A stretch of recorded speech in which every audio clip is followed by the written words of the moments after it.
Guidance گرو کے معزز دوستو، میں ہوں ادریس امان اور آپ تمام دیکھنے اور سننے والوں کو السلام علیکم۔ ناظرین، قوم عاد کون تھے؟ دنیا کی سب سے طاقتور قوم کو اللہ رب العزت نے کیسے تباہ کیا اور قرآن مجید فرقان حمید میں قوم عاد کے حوالے سے کیا ارشاد فرمایا؟ قوم عاد اس وقت کہاں موجود ہے؟ جدید تحقیق نے کس مقام سے قوم عاد کے مجسمے دریافت کیے؟ یہی ہمارا آج کی ویڈیو کا موضوع ہوگا، اور آج میں آپ کو کھجور کے درختوں کے برابر قداور مضبوط ترین جسامت والی قوم عاد کی عبرتناک داستان سناؤں گا۔ مگر ویڈیو میں آگے بڑھنے سے پہلے اگر آپ ہمارے چینل پر نئے ہیں تو برائے مہربانی ہمارا چینل گائیڈنس گرو کو سبسکرائب کر دیں، جہاں آپ کو بالخصوص اسلامک ہسٹری اور دنیا بھر کی مختلف اسلامی معلومات پر مبنی ویڈیو ملتی رہیں گی۔ ناظرین، بحر عرب اور بحر حمر کے درمیان عرب کے جنوب و شمال میں دونوں جانب یعنی عمان، خضر موت، بحرین اور مغربی یمن تک ایک وسیع و عریض صحرا ہے جسے صحرائے الاحقاف کے نام سے جانا جاتا ہے۔ اسے صحرائے اعظم الدنیا اور الربیع الخالی بھی کہا جاتا ہے۔ الحقاف حقف کی جمع ہے جس کے لغوی معنی ریت کے بلند و بالا اور وسیع و عریض ٹھیلے کے ہیں۔ اس بیابان صحرا میں سفر کرنا تو دور کی بات، اس کے اندر قدم رکھنے کا تصور بھی نہیں کیا جا سکتا۔ کہ موت کی اس وحشت ناک وادی کی جانب رخ کرنا خودکشی کے مترادف ہے۔ یہی وجہ ہے کہ مقامی بدوؤں سے لے کر مہم جو سیاحوں تک کوئی بھی اس صحرا کے قریب جانا پسند نہیں کرتا۔ سفید اور باریک ریت کے ہزاروں فٹ اونچے پہاڑوں میں اگر کوئی شے پھینکی جائے تو وہ لمحوں میں غرق ہو جاتی ہے اور ریت کی سطح پر جنبش تک نہیں ہوتی۔ یہ صحرا اللہ بزرگ و برتر کی کھلی نشانیوں میں سے ہے اور اہل دنیا کے لیے عبرت بھی۔ الحقاف نامی اس بیابانک وادی کو دیکھ کر گمان بھی نہیں کیا جا سکتا کہ یہ کسی زمانے میں دنیا کا سب سے زیادہ سرسبز و شاداب علاقہ ہوتا تھا، جہاں بے شمار پھلوں اور پھولوں کے وسیع باغات، ٹھنڈے پانی کے چشمے، آبشاریں اور بلند و بالا عمارتیں تھیں، جس میں دنیا کی سب سے زیادہ طاقتور، مالدار اور شاندار تمدن رکھنے والی قوم عاد آباد تھی۔ یہ دنیا کے سب سے زیادہ قداور اور زور آور انسان تھے۔ اتنے طاقتور لوگ دوبارہ اللہ نے پیدا نہیں کیے، جیسے کہ اللہ جل شانہ نے قرآن مجید فرقان حمید میں ارشاد فرمایا، ان جیسی کوئی اور قوم ملکوں میں پیدا نہیں کی گئی۔ خضر موت اور نجران کے درمیانی علاقے الحقاف قوم عاد کہ جسے قوم ارم بھی کہا جاتا ہے 13 قبائل آباد تھے۔ قوم عاد کے الحقاف میں رہنے کے متعلق قرآن مجید میں اللہ رب العزت نے ارشاد فرمایا، ہود کو یاد کرو جبکہ اس نے اپنی قوم کو الحقاف میں ڈرایا۔ ناظرین، علامہ جلال الدین سیوطی رحمۃ اللہ علیہ تفسیر در منشور میں تحریر کرتے ہیں کہ قوم عاد نہایت زور آور اور بہادر قوم تھی اور یہ بت پرست تھے۔ ان کے 2 بتوں کے نام خمود اور خب بیان کیے گئے ہیں۔ ابن کثیر نے اپنی تفسیر میں تیسرے بت کا نام صمد بھی بیان کیا ہے۔ ناظرین، عاد ایک قدیم عربی قوم ہے جس کا ذکر قرآن مجید میں سورہ ہود اور سورہ فجر میں آتا ہے۔ اس قوم پر حضرت ہود علیہ السلام کو نبی بنا کر بھیجا گیا تھا۔ جب اس قوم نے شرک اور بت پرستی ترک نہ کی تو اللہ رب العزت نے عذاب نازل کر کے اسے تباہ کر دیا۔ اس قوم کے تذکرے کو کہانی سمجھا جاتا تھا، مگر اسی صدی میں اس کے مرکزی شہر ارم، انگریزی میں خبر، وابر اور ارم کے آثار برآمد ہوئے ہیں، جو الربا الخالی کے اس حصے میں ہیں جو آج کل عمان میں شامل ہے۔ عاد اصل میں حضرت نوح علیہ السلام کی چوتھی پشت میں سے تھے۔ عاد بن اوز بن ارم بن سام بن نوح اور ان کے نام پر اس قوم کو پکارا جاتا ہے، یعنی اس قوم کا نام ان کے جد امجد کے نام پر تھا۔ قوم عاد کو مشہور روایات کے مطابق اس عظیم آندھی سے تباہ کیا گیا تھا اور قرآن مجید میں یہ قوم دنیا اور آخرت دونوں میں اللہ کی رحمت سے دور اور محروم ہے۔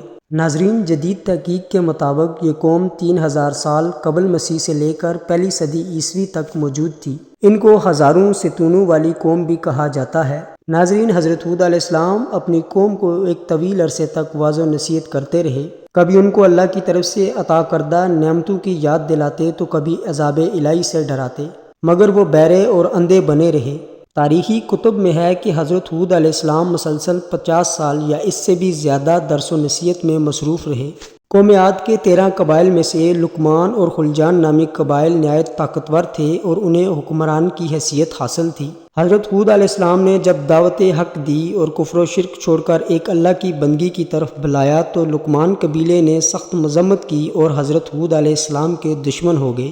اس کے برعکس دوسرے قبیلے خلجان نے حضرت ہود علیہ السلام کی باتوں پر غور و فکر کیا اور ان میں سے اکثر جلد ہی آپ کی دعوت کو قبول کر کے آپ پر ایمان لے آئے۔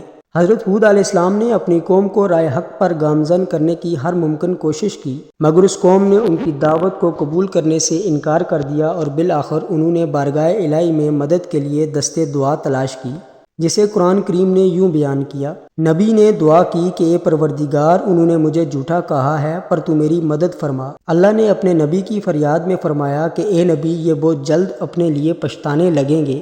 ناظرین، اللہ رب العزت نے اپنے نبی کی دعا قبول فرمائی اور قوم عاد پر عذاب کی ابتدا ہو گئی۔ بادلوں کے فرشتوں کو حکم دیا گیا کہ اب بارش نہ برسائی جائے۔ چشموں کے فرشتوں کو حکم دیا گیا کہ ٹھنڈے، میٹھے اور شفاف پانی سے لبریز چشموں اور آبشاروں کو خشک کر دیا جائے۔ ناظرین، روایات میں آتا ہے کہ دیکھتے ہی دیکھتے ان کے سر سبز و شاداب کھیت اور کھلیان سوکھنے لگے اور مویشی مرنے لگے، یہاں تک کہ لوگ پینے کے پانی کو ترسنے لگے۔ وسیع تعداد میں پیدا ہونے والے پھل اور اناج ناپید ہو گئے۔ پوری قوم خشک سالی کا شکار ہو کر بدحال اور پریشان ہو گئی۔ یہ سلسلہ مسلسل 3 سال تک جاری رہا، مگر جب حضرت ہود علیہ السلام نے اپنی قوم کی طرف دیکھا تو پریشان اور غمگین ہو گئے۔ آپ بہت افسردہ اور پریشان رہنے لگے اور پھر ایک دن انہوں نے اپنی قوم سے فرمایا کہ اے میری قوم کے لوگوں، تم اپنے پالنے والے سے بخشش مانگو، اس کے آگے توبہ و استغفار کرو، وہ تم پر آسمان سے بارش برسائے گا اور تمہاری طاقت و قوت میں اضافہ فرمائے گا۔ دیکھو تم گناہگار بن کر روگردانی نہ کرو۔ قرآن کریم اور احادیث مبارکہ میں توبہ استغفار کے بڑے فوائد بیان کیے گئے ہیں۔ ناظرین، ابن ماجہ اور ابو داؤد میں حدیث مبارکہ ہے کہ جو پابندی سے استغفار کرتا ہے، اللہ رب العزت اس کے لیے ہر تنگی سے راستہ بنا دیتا ہے اور اسے ایسی جگہ سے روزی دیتا ہے جو اس کے وہم و گمان میں بھی نہیں ہوتا۔ برحال حضرت ہود علیہ السلام کے لاکھ سمجھانے کے باوجود اس قوم پر کوئی اثر نہ ہوا، بلکہ نہایت ڈھیٹھائی کا مظاہرہ کرتے ہوئے کہنے لگے کہ ہم محض تیرے کہنے پر اپنے آباء و اجداد کے اور اپنے ان معبودوں کو نہیں چھوڑ سکتے جو ہمارے آباء و اجداد سے چلے آئے ہیں۔